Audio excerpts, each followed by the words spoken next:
la política peronista de los últimos años cuidó mucho a los últimos, o a los que consideraba los últimos, y descuidó a los anteúltimos, a los antepenúltimos. Pero y a a los esos del no los medio. vio, pero Mayra, te interrumpo, ¿a esos no los vio Milei? Esos son los votantes de Milei. Claro. Pero ahí la está, política tradicional en una de ahí esas no está, los vio. ahí avanza O el peronismo, el tal vez no lo vio. Que tradicionalmente era su clientela política, y lo digo bien, no lo digo clientela desde el punto de vista que lo tiene comprados, sí, sino que era su electorado. Su electorado, ¿no? La conurbanización del peronismo. Bueno, eso quedó claro que con Milei se terminó, porque si no, no hubiera podido ganar sin ese electorado. Lo que, a ver, lo dijimos durante años y está el archivo para el que quiera buscar. Efectivamente, la política social que se centraba en un pobre como recipiente de derechos y subsidios, que también le hablaba a un pobre imaginario, ¿no? Porque en Argentina siempre los sectores pobres se han caracterizado por desear lo mismo que las clases medias, y por no creerse nunca menos que las clases medias, ni medias letradas, ni altas, ni tener ningún complejo de inferioridad. Por el contrario, siempre buscando el consumo y la igualdad desde lo material. Después hay muchas divergencias y muchas diferencias desde lo sociocultural, pero desde lo material siempre quiso lo mismo.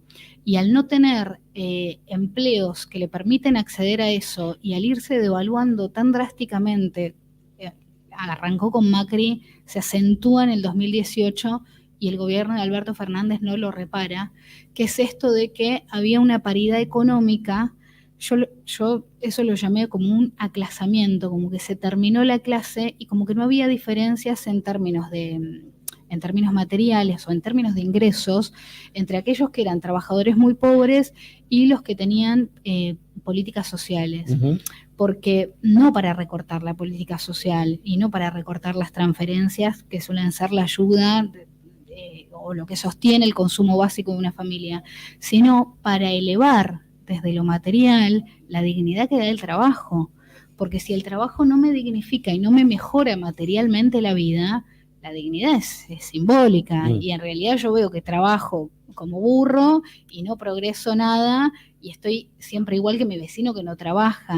Y hubo un poco de esa denuncia calando desde algo que fue chico hasta crecer al punto de desear la exterminación del vecino que cobra el plan social para subsistir yo. ¿Responsabilidad del Estado? ¿Responsabilidad de los movimientos sociales?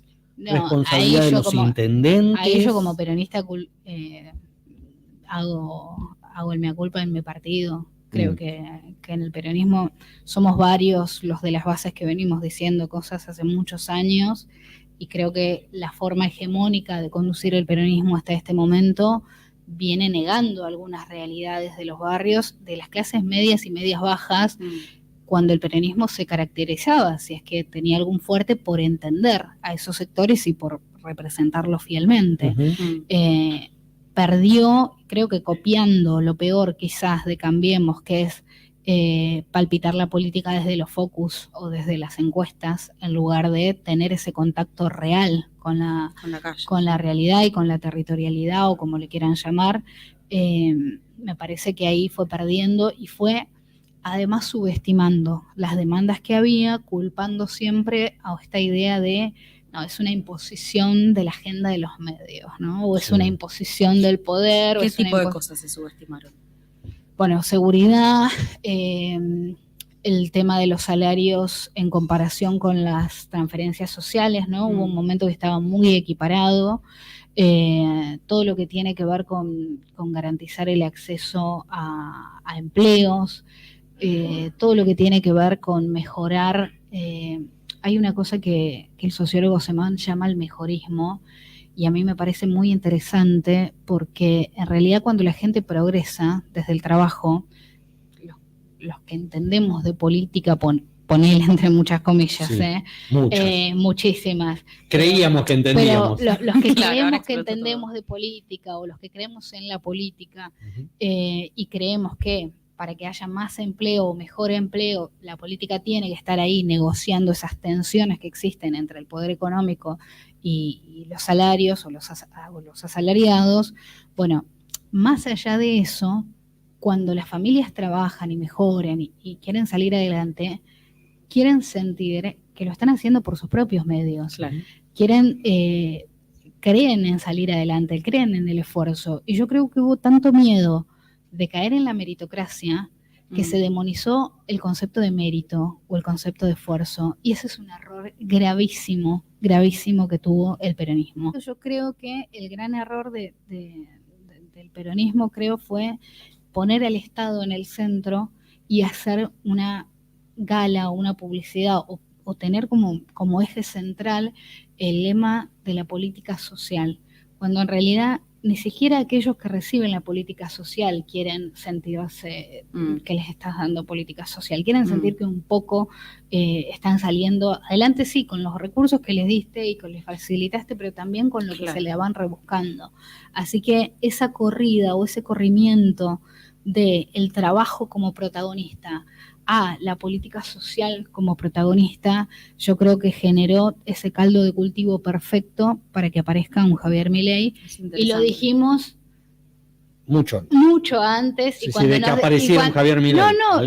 O cuando apareció Javier Milei, yo dije, ojo que en los sectores pobres le va a ir muy bien, va a ser una gran... O sea, está el archivo si quieren buscar, no es que estamos con el diario del lunes. Es que sí hay un problema que tiene, digamos, acá me pongo un poco en analista, ¿no? La derecha o los gobiernos no peronistas, llamémosle como quieran, pero a ver, en los últimos 80 años Argentina se divide entre el peronismo y el principal partido opositor al peronismo. Durante décadas eso fue el radicalismo, después una década entera fue Cambiemos, y ahora apareció la Libertad Avanza, ¿no? Entonces, en esta, o sea, la Libertad Avanza cambia también un poco el centro de gravedad de la política, porque en estos momentos tienen como una hegemonía cultural. Es como que en ciertos sectores hablar de que, bueno, ciertos subsidios convienen, que el tren sea barato conviene, uno queda como un anacrónico, uno queda como alguien que no entiende que eso ya fracasó, ¿no? Están en su pic de hegemonía cultural, después va a bajar. El péndulo. Están en su 2018 de los progres, viste, que no podías decir, bueno, están en esa. Cuando la derecha gobierna, cuando los gobiernos no peronistas gobiernan, yo creo que siempre cometen lo que no puede ser siempre el mismo error, donde lo que uno sospecha que ya es adrede, que es realizar estos ajustes sin ningún tipo de sensibilidad o contemplación material, ni con las clases medias, ni con las clases bajas. Macri, mirá lo que te voy a decir, hasta por un componente, si querés, católico o estratega de Stanley, cualquiera de los dos que quieras llenar, no descuidó a los pobres que te decía hoy, que son los pobres estructurales, claro, que fueron los niños mimados de la política de Macri. Totalmente.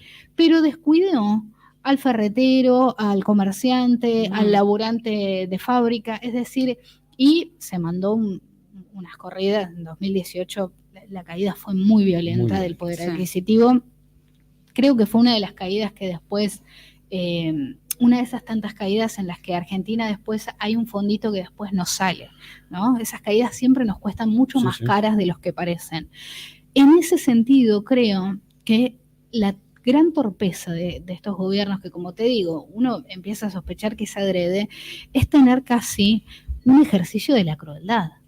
Es decir, me estás ajustando por todos lados, me estás encareciendo hasta buscar laburo, porque me encareciste todas las formas de transporte, todo cuesta un montón de plata. No te digo los gustos o los lujos o tener subsidiadas algunas cosas del ocio, como suele pasar con gobiernos peronistas, cosa que yo estoy de acuerdo, pero ponele que en la derecha te entiendo que no estoy subsidiada, pero déjame una canasta básica con la que pueda vivir. Claro. Pero ojo, porque puede aparecer un honestista, un dialoguista de estos que les voy a tirar hasta las palabras con las que pueden robar. Cuando aparezca alguno queriendo robar con la resiliencia, cuando aparezca alguno de esos Algunos ya. Algunos que ya lo tiró, sabemos, y ya sabemos de quién. No voy a dar nombres, No. pero son estos tipos que tienen cara de que no van a robar. Sí. Son estos tipos que tienen cara de honestos, ¿viste? Sí. El tema es que son honestos, pero no te llevan a ningún lado. Uh-huh. Y yo como peronista, esa es como mi gran espina contra esos tipos. Pero además, te terminan cagando igual en términos materiales. Porque después la salida, digamos, Argentina en este momento no necesita solamente, no sé, baja de imputabilidad en seguridad, quita de subsidios en economía y arranca, ¿eh? Argentina está en un... A ver, el clima social, los problemas de conflictividad social que tenés con las nuevas generaciones, las pendejas en el OnlyFans o de cajeras de apuestas, que es el último laburo del momento, los pibes que obviamente no quieren ningún trabajo real, por decirlo de alguna manera, para hablar de los trabajos manuales, porque no ofrecen nada, porque además no están criados en un sistema en el que estén acostumbrados a tener tantos sacrificios. Acá también vamos a tener que ver cómo seguimos criando. Vino la tecnología y ya van 2 generaciones que no nos fijamos y salieron muy distintas. No, me parece que no podemos seguir regalando culturalmente o ser liberales en lo cultural, porque después se te degrada o se te degenera. Yo uso mucho esa palabra, pero no quiero que suene con la connotación sexual que suele tener, pero sí que se te sale de lo que era su generación, se te sale de lo que era un grado de argentinidad, por ejemplo, o un grado de lo que es una juventud argentina esperable, ¿no? Así que me parece que en ese sentido, la comodidad del peronismo que vos estás viendo, que yo también la veo... no solamente la comodidad, yo veo que están haciendo casi en algunas cosas me parece muy acentuando impactante. los errores. Las mismas cosas que le vi hacer a Cambiemos, junto por el cambio, los que piensan que en no 2021, los que ganaron la elección legislativa y empezaron a matarse Larreta, a Bullrich, por quién iba a presidir en 2023 la Argentina. Claro. Y hoy veo en la provincia de Buenos Aires, lo veo hablando a la gente de Kicillof, hablando al Cuervo Larroque, hablando a intendentes del conurbano, importantes, kirchneristas, tienen el carné kirchnerista, todas las medallas, hablando de el turno presidencial 2027. Porque Kicillof ya no va a tener reelección, ¿y qué vamos a hacer?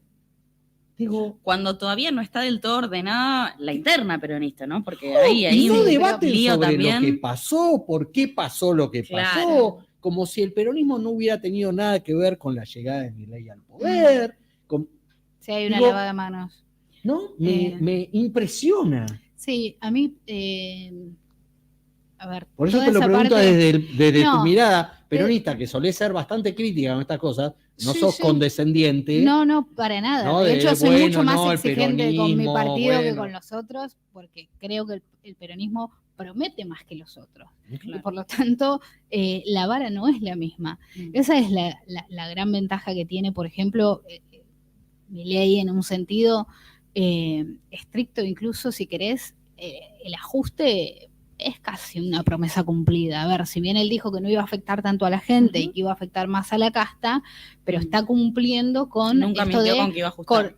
Claro, y cortar curros, entre comillas, ¿no? Y cortar todos estos chorros o estas canillas que supuestamente son el problema de la Argentina, ¿no? Y una vez que se corten, Argentina despega. Toda esa interna, entre comillas, que vas a ver ahora en el peronismo, porque también se enfrentan 2 facciones que no tienen modelos distintos de lo que creen que debe ser el Estado, de lo que creen que debe ser la política impositiva, de lo que creen que debe ser la política de seguridad social y de todas las cosas que quieras pensar en términos políticos, sino que tienen una cuestión de formas, de una verticalidad de una manera y una verticalidad de otra manera, y que se enfrentan en elecciones por eso, ¿no? Yo creo que el problema de la provincia de Buenos Aires es otro. una vez resuelta la interna, que no sabemos si va a haber, si van a arreglar antes, si se van a pelear antes, si va a haber y gana Kicillof, que si hay elecciones yo creo que es muchísimo más probable. Pero el problema de Kicillof me parece que es otro, y es que tiene una disyuntiva enorme en lo que... Voy a dar el ejemplo de Macri, Jorge Macri, ¿no? Que ahora está legislando Cava. Sí. Y es interesante porque él legisla Cava, siendo no porteño, con lo que él piensa que son los porteños. Y es muy interesante porque, por ejemplo, cuando hizo gala de haber sacado a unos pobres cristianos que estaban durmiendo en la calle, creyendo que así los porteños iban a decir qué buen intendente que tengo, y en realidad eso es de una falta de tacto, porque en realidad, objetivamente, la capital federal es, pero por lejos, esto lo tengo medido con la consultora, pero la ciudad más progresista del país, pero como por 20 puntos. ¿Pero auténticamente progresista o hipócritamente progresista? Los peronistas es más los porteños, perdón, siempre te dicen con condiciones, con esto, siempre es más complejizan, pero siempre están a favor de los derechos humanos, pero completamente, de los derechos de las minorías, de los derechos a una política social de oportunidades, sí, con control, con todo, pero siempre es así. En ese sentido, yo coincido con el análisis maslatoniano de que Larreta es de centroizquierda, no de centroderecha como se lo suele poner. Para mí Larreta es, te diría, incluso de izquierda más que de centroizquierda. O sea, yo lo ubico por su forma de gobernar y de ver la política ahí. Entonces, esto de verlo a los porteños, como pensás que son los porteños por las noticias, quizás le puede pasar a Kicillof en la provincia por los que los rodean a él y le dicen lo que es la provincia. Porque en realidad la provincia de Buenos Aires acompañó a Kicillof y muchas localidades que suelen ser de derecha o de centro derecha o radicales históricamente, acompañaron a Kicillof. Y no necesariamente ganó, pero no perdió como en la guerra. Es un tipo que tiene una imagen positiva, es un tipo que tiene cara de honesto, tiene cara de que no va a robar. Estamos bastante seguros todos de que no es corrupto, suele tener ese acuerdo común y además se comporta políticamente de una manera no conflictiva. Y acá es el punto que me parece donde va a tener Axel Kicillof una gran disyuntiva. ¿Por qué? Porque esos sectores no peronistas a los que les cae bien este Axel administrador. Las ciudades de derecha, los vecinos de derecha, los ciudadanos de derecha, como quieras llamarlo, cuando votan a nivel provincial y a nivel local, suelen votar a alguien que consideren un buen administrador. No les importa la política o la identidad política. Si es un tipo que maneja más o menos bien, tiene más o menos, en ciudades, no sé, la basura, la infraestructura, en provincia la policía, o sea, si más o menos administra decentemente y tira alguna política interesante cada tanto, es lo que valora ese sector. Mucho, no tanto la identidad política, mucho más el hecho de ser un correcto administrador. Ahí yo creo que él tiene una imagen positiva.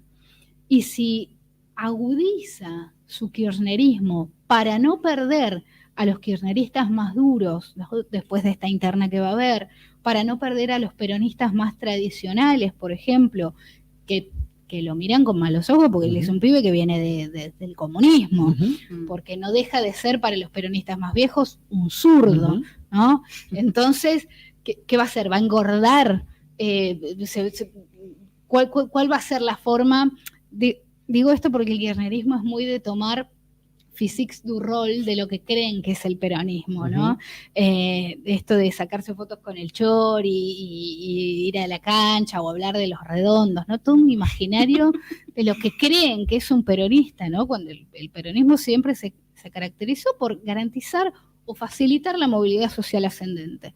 Entonces, ahí yo creo que va a tener una enorme disyuntiva en cómo se va a mostrar, en a quién va a demostrarle, porque hace años que viene demostrando que es leal a Cristina. Sí, claro. Y hace años que no paran de medirle el grado de lealtad a Cristina. ¿Cuándo se va a cansar de eso y va a demostrar que es un buen administrador, que es un buen político, que quiere tener...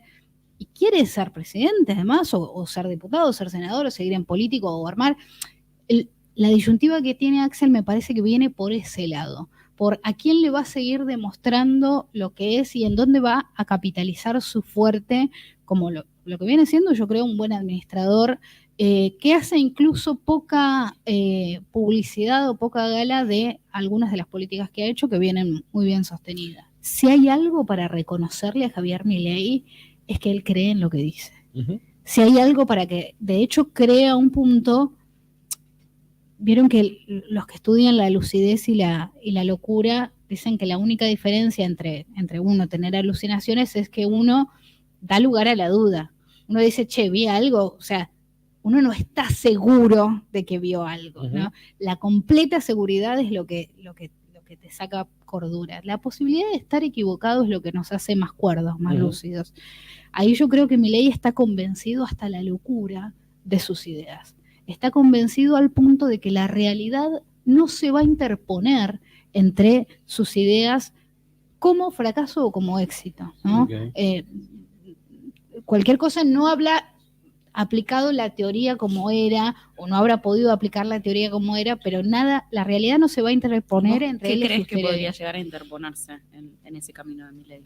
¿Qué parte de la realidad? No, es que cuando vamos a ver la elección que hace a medio término, vamos a ver la elección que hace, cómo sale a pedir el voto. Yo creo que él es bastante...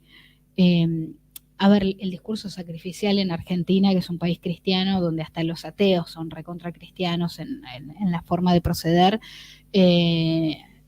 lo sacrificial siempre pega. Y siempre entra esa bala de, bueno, vivías bien, ahora hay que bancarse, pagar que vivías tan bien. Entonces, esas son muy poquitas uh-huh. las cosas que tiene para capitalizar. Son muy poquitas. Realmente no tiene... puede llegar a salir con la idea de promesas cumplidas de cortamos con los curros, se acabó esto. Pero a ver, eso es un caramelito. Uh-huh. La vida real se impone y la gente llega a un momento en el que, aunque crea en tus buenas intenciones y en vos, empieza a desear lo que tenía o lo que nunca tuvo. Claro. Y quién le empieza a hablar a esos sectores y quién le empieza a prometer futuro a esos sectores, me parece que ahí puede aparecer o el peronismo o un frente democrático donde se una el peronismo con facciones de otros lugares, o estos personajes outsiders, ¿no? Es siempre un buen momento para ser outsider porque no te responsabilizás por nada, porque no pagas los costos del pasado de nadie. No tenés prontuario. Exacto, ¿no? No es como ser peronista donde te pueden tirar, pero con todos los manuales de historia por la cabeza, ¿no? Entonces, ahí me parece que puede pasar cualquier cosa, pero sí me parece que el peronismo está muy vago en esto de tener ideas para cuando haya más estabilidad, que va a ser la primera promesa cumplida exitosa de Javier Milei. El concepto de casta que crea Milei es espectacular porque cada uno lo llena con su propia fantasía. Claro. Porque cada uno lo llena, o el concepto de ser Irlanda dentro de 30... No sé si la gente fue corriendo a los manuales a ver qué onda Irlanda. No. Pero lo llenas con tu propia fantasía. Hablando de la casta también se fue corriendo bastante, ¿no? Porque después, al principio algo era casta, después fue recibiendo un montón de gente y eso te lo tengo que preguntar porque vos en su momento apoyaste la candidatura de Daniel Scioli, que hoy es un Daniel Scioli que lo escuchás hablar y... Qué hijo de remil. Muy sincera. Cada vez que digamos Scioli tenemos que decir el hijo de remil puta de Scioli. Bueno, te iba a preguntar cómo te sentías con eso, ya me quedó claro. El hijo de remil puta de Scioli. Mira, no hubo candidatura porque lo que nosotros queríamos era precisamente en ese momento pelear esta idea de hay un peronismo que no está enamorado del Estado. Hay un peronismo que no es tutor de pobres. Hay un peronismo que cree en sacar a los pobres de la pobreza a través del trabajo y poner a los trabajadores a vivir bien y convertirlos en clase media. ¿No? Para mí esa es la idea de justicia social o de movilidad ascendente. Y yo veo un peronismo o una parte del peronismo muy enamorada del Estado, de la política social y de la fantasía que ellos creen que es el peronismo, ¿no? Para mí eso estaba muy marcado. Y yo quería pelear una interna contra ese sector. Aparece Scioli como una herramienta. Claro. A ver, yo soy una mina que no vengo ni de familia, ni de política, ni de nada. A ver, mamá se alfabetizó ahora de grande, la sacamos de la villa ahora de grande y la bancamos entre los hijos. Y las hermanas más grandes nos venimos a Buenos Aires a ver si trabajábamos un poco más. Mi hermano se quedó en Bahía, labura en el polo. A ver, no tengo nada que ver con ningún esquema político y por lo tanto, para mí, pelear la política desde adentro es mucho más difícil. No sé si mucho más difícil, pero no están tan garantizadas las entradas como para otros sectores. Aparece Scioli para decirme, sí, ¿sabes qué? Pienso igual que vos, yo quiero dar esta interna. Entonces yo le digo, vamos, o sea, yo estoy para pelear esa interna, y esa era nuestra idea en ese momento, aparentemente. Ahora cree en la política de Javier Milei, lo cual... Bueno. ¿Te sorprendió? ¿Viste algún indicio en algún momento de que porque a ver, si hay algo que también está el archivo no dicho por mí, sino por varios diputados e incluso por el ministro Berni, era que a Scioli le decíamos el traidor que nunca traicionó, porque el kirchnerismo hace 20 años lo venía tratando de traidor, soportó humillaciones kirchneristas, bueno, entonces vos decís, este tipo se la viene bancando y no traiciona, ¿entendés? Lo que le hizo Massa también en su momento, me río porque Massa es un hijo de puta. Pero a ver, son necesarios los hijos de puta. Yo prefiero que el hijo de puta sea mío, sea del peronismo y no de otro sector. Lo que le hizo Massa esa vez que lo dejó sol, o sea, Scioli siempre tuvo un montón de cosas como para irse antes y todos lo venían tratando de traidor. Y ahora... los que le decíamos el traidor que nunca traicionó y los que decíamos, los que resaltábamos esa virtud, y ahora nos tenemos que meter todo eso en el culo, porque efectivamente les diste la razón a todos esos. Entonces, lo cagaría a piña, te juro, pero no lo cago a piña porque tiene una sola mano, pero y no podés romper ese código, claro. no es como en el barrio no se puede, es como pegarle a alguien de anteojos, pero ¿cómo lo cagaría a piña ese cristiano? No te puedo explicar. Tampoco te llama la atención el peronismo cordobesista sumándose a la gestión, el schiarettismo con buena llegada también a Milei. Me llama la atención porque Schiaretti... O lo ciega el antikirchnerismo. Sí, me llama la atención porque Schiaretti y el peronismo cordobés ya llora cuando tuvo esos 15 minutos de fama nacional con los pituquitos de Recoleta, total, ¿no? Que todos estamos hinchados las pelotas de eso, ¿no? Tenía esa posibilidad, igual en a ver, se vuelve de todo en Argentina, sí. ¿Viste cuando dicen, ay, de sentarse con tal... No, de todo. La política nunca hay que dar por muerto a nadie. De todo. Entonces, yo creo que el peronismo cordobés tenía quizás la capacidad para amuchar o reunir a un tipo de argentino, no gorila, no necesariamente peronista, no gorila, que cree en una Argentina, en obra pública, en salir adelante. Schiaretti, yo creo que si hubiera empezado antes la campaña, hubiera hecho una mucha mejor elección y hubiera ocupado el lugar que creía que iba a ocupar Larreta.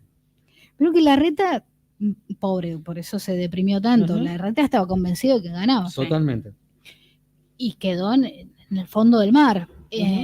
Pero él que quería ocupar la posición de ese tranquilo, no violento, que tampoco es la izquierda, ni el kirchnerismo, ni el surdaje, y que creen un poco de obra pública, un poco de salud, apoyar mucho lo privado también, para que no todo sea público. Él creía que iba a ocupar ese lugar en el imaginario argentino. Lo ocupó. No lo ocupó. Y para mí, el peronismo cordobés sí tenía, o tiene incluso, las características para ocuparlo. Pero yo les diría que se bajen de este barco, porque es muy probable que el gobierno de Milei fracase y van a quedar pero repegados. Ya te digo, se vuelve de todo. Sí. Pero qué necesidad de quedar... Es como cuando Pichetto, que es un cuadro técnico tan valioso, cuando dice quiero dar gobernabilidad, ¿no? Siempre mi función... Pero ¿a quién le querés dar gobernabilidad? O sea, a este tipo le querés dar gobernabilidad. Un tipo como Pichetto, que se caracteriza por tener una lucidez, por tener una capacidad técnica que pocos en el Senado la tienen, y por lo tanto él vale por sí mismo, esté con quien esté, porque es un cuadro técnico. ¿Cuál es la necesidad? O sea, ¿qué es lo que ves intelectual o políticamente? Y ahí lo que dijiste vos me parece que aparece como factor común, el antikirchnerismo. Claro. El que no vuelva Cristina. Sí. El no puedo tolerar la idea de que Cristina aparezca como viable o como oposición. Y eso me parece que es completamente cegador. El antiperonismo siempre fue cegador. Cualquier odio me parece que nos ciega como buena emoción fuerte, que nos nubla la capacidad de pensar, y me parece que desperdician algo que podría haber sido interesante. Un cuento que tiene una amiga mía, es un poco machista, pero ya fue. Tampoco fui nunca la abanderada de esa parte, así que, pero que dice, si vos vas con tu pareja, ¿no? Vos sos una mina y vas con tu pareja, que es un tipo, ponele, y pasa un tipo y te toca el culo, ¿no? Y tu pareja no hace nada. ¿Con quién te enojas más? No, debate filosófico, ¿no? Estamos hablando de falopa, estamos tirando falopa. Yo creo que en este momento Milei, y sobre todo en los años que se vienen, Milei les va a tocar el culo a los argentinos. Milei ya les metió la mano en el bolsillo a los jubilados, lo cual pensábamos que en este país no se podía hacer, y sin embargo lo hizo. Y hay una clase que, como siente que defendió la universidad pública, siente que hay todavía unas garantías o que está todavía dispuesta a ser guardiana de algo, y mientras tanto devaluaste los salarios, devaluaste las jubilaciones. Es muy probable que nos saquen o que nos corran a las mujeres la edad de jubilación. Nos sacaron o nos están por sacar la jubilación de amas de casa, como si no fuera un laburo criar familias y sostenerlas y sacarlas adelante. Entonces, todo eso que está haciendo, esa gran manoseada que nos está haciendo y que nos va a terminar de hacer Milei muy violentamente, no está teniendo ahora, van a aparecer después, alguien que nos diga, che, pará, te estás zarpando. ¿Qué te pasa? O sea, con estas cosas no te podés meter. Creo que todos están más preocupados por no quedar como los kirchneristas, por no quedar como los que... De hecho, se utiliza como argumento. Votan como el kirchnerismo. Ah, claro. Y eso ya es sinónimo de ser... Eso ya es un argumento peyorativo. Claro. Exactamente.